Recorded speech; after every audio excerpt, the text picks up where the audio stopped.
we've been given to understand from government sources that government now believes in with respect to concerns that were flagged related to Meta and its platforms.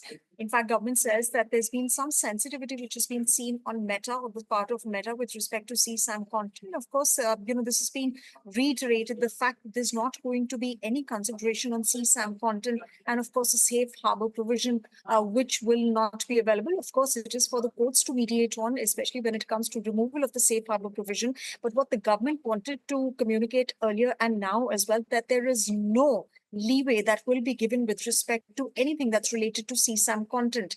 In fact, what we've also been given to understand is that the government has made it clear to Meta over the course of several meetings that happened with the global teams here and then with the technical teams here, that there won't be safe harbor provision that will not be available, not just to company officials, but also to individuals who promote that kind of content.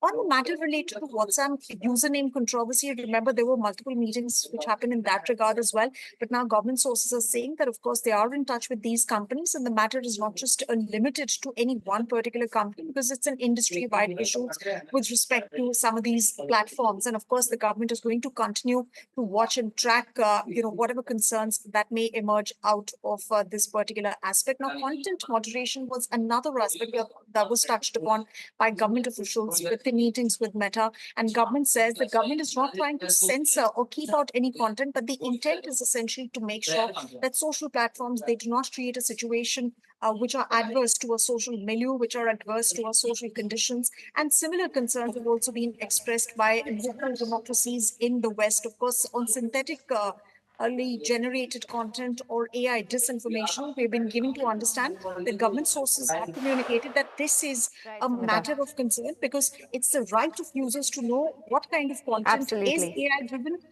is synthetically made, and the kind of content that is not synthetically made. So, of course, Understood. this is the latest.